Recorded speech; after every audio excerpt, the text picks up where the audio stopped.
Hi, morning. Hope you're having a nice half term. Right, our story this term is going to be Charlie and the Chocolate Factory by Roald Dahl. Okay, I expect you've heard this story before. I'll read you the blurb. Okay, remember the blurb is the bit of writing on the back that tells you what the story's about. Charlie Bucket loves chocolate, and Mr. Willy Wonka, the world's most famous, wondrous inventor in the world, is opening the gates of his amazing chocolate factory to 5 lucky children. It's the prize of a lifetime. Gobstoppers, wriggle sweets, and a river of melted chocolate await. Charlie needs just one golden ticket, and these delicious treats could all be his. Okay? Right. Chapter 1.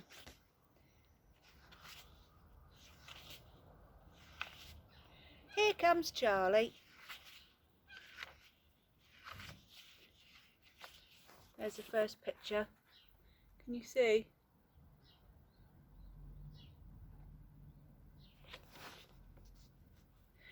These 2 very old people are the father and mother of Mr. Bucket. Their names are Grandpa Joe and Grandma Josephine.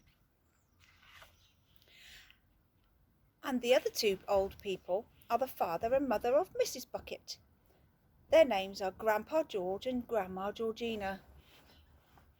This is Mr. Bucket and Mrs. Bucket. Mr. Bucket have a small boy whose name is Charlie Bucket.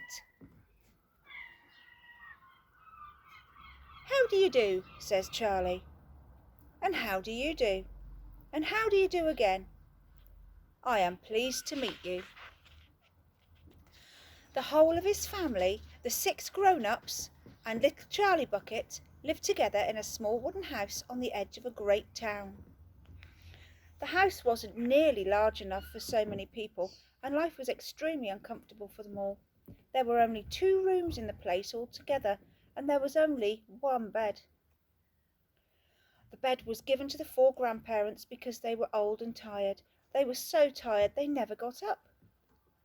Grandpa Joe and Grandma Josephine on this side, Grandpa George and Grandma Georgina on the other side. Mr. and Mrs. Bucket and little Charlie slept in the other room upon mattresses on the floor. In the summertime this wasn't too bad, but in the winter freezing cold draughts blew across the floor all night long. It was awful. There wasn't any question of them being able to buy a better house, or even 1 more bed to sleep in. They were too poor for that. Mr. Bucket was the only person in the family with a job. He worked in a toothpaste factory, where he sat all day long at a bench and screwed the little caps to the tops of the tubes of toothpaste after the tubes have been filled.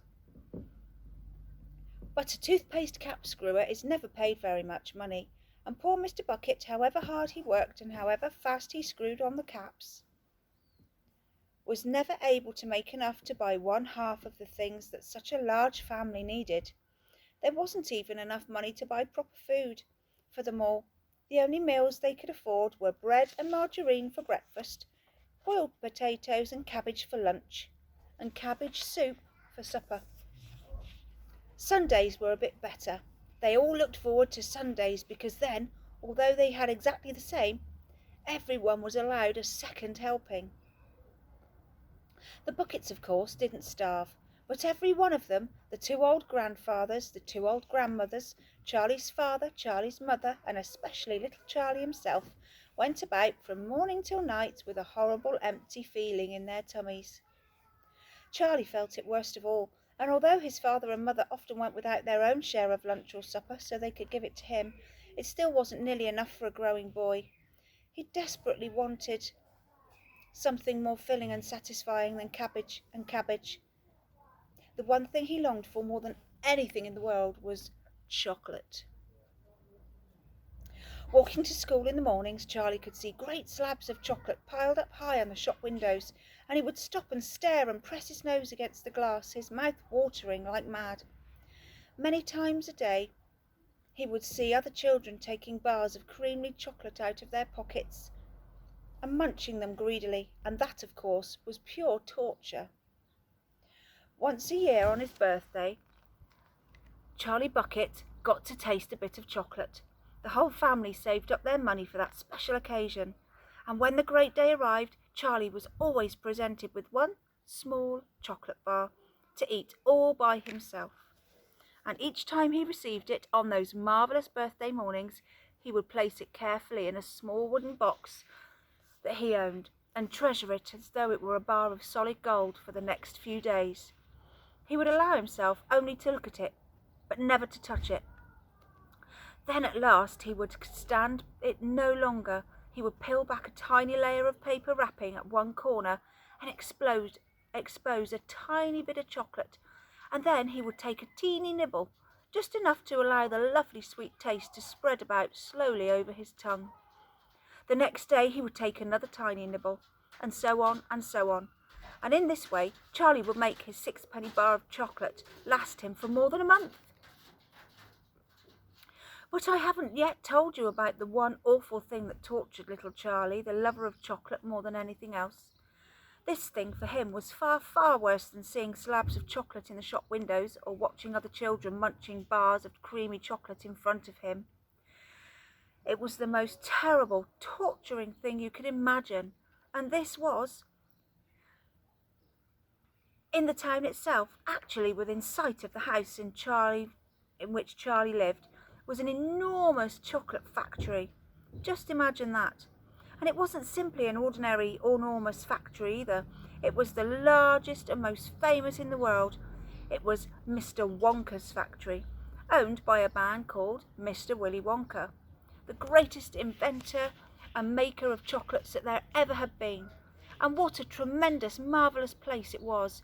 It had huge iron gates leading onto it, and a wall surrounding it, and smoke belching from its chimneys, and strange whizzing sounds coming from deep inside. And outside the walls, for half a mile around in every direction, the air was scented with the heavy, rich smell of melting chocolate. Twice a day, on his way to and from school, little Charlie Bucket had to walk right past the gates of the factory, and every time he went by he would begin to walk very, very slowly, and he would hold his nose high in the air and take long, deep sniffs of the gorgeous chocolatey smell all around him. And how he loved that smell, and how he wished he could go inside the factory and see what it was like. Right, now I'd like you to close your eyes and imagine that you live near a chocolate factory. Imagine that you can't have chocolate. Just close your eyes and imagine the smell that you would be surrounded by every single day. Oh, lovely. I'll read you the next chapter tomorrow. It's called Mr. Willy Wonka's Chocolate Factory.